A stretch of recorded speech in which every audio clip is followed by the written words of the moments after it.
The word Christian shows up 3 times in the Bible, but the word disciple over 250 times. Maybe we've been using the wrong word, because Jesus never said, go make Christians. He said, go make disciples. So what does that mean?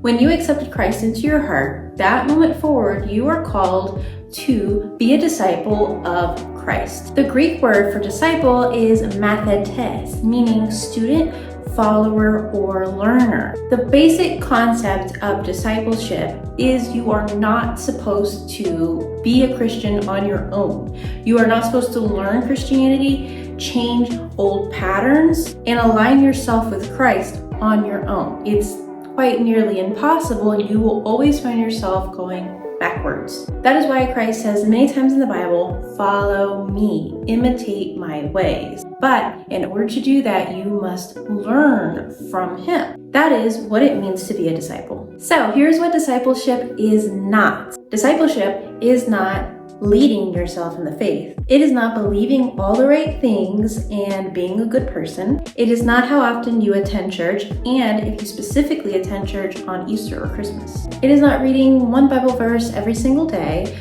and it is not a one-time decision at an altar. The difference is that many people believe in Jesus, but Jesus never said, believe in me and stay where you are, or believe in me and try your hardest. He said, follow me, which means this is a continuous action that you do every single day, action of surrender. Now let me just stop here and say that this is not something that happens overnight. It's an active, day-by-day transformation that God does through you. In Luke 9:23, it says, if anyone would come after me, let him deny himself, take up his cross daily, and follow me. A really good example of this is in Matthew 4 when Peter was out fishing. Now this is his job. This is what he did to make money, to pay his bills. It was kind of like his career. He was really good at it. Then Jesus called him and said, follow me, I will make you fishers of men. So technically, Peter is giving up his whole entire career, everything he knows. So in this instance, it's kind of scary for Peter if you think about it, because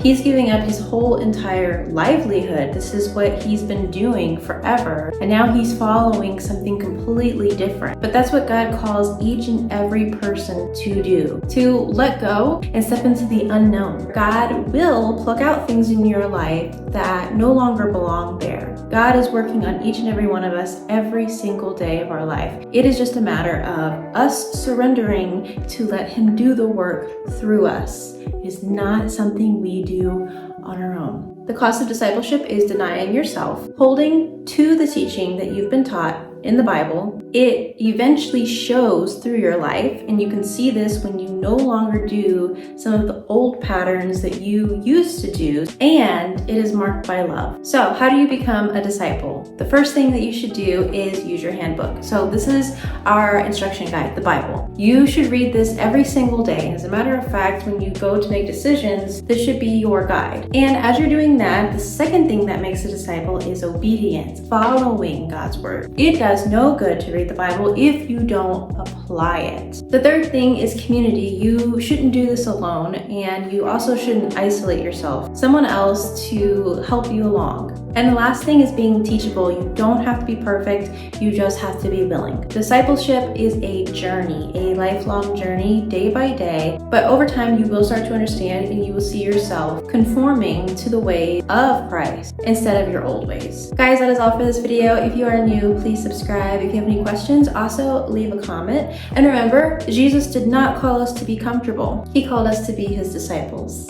I will see you next week.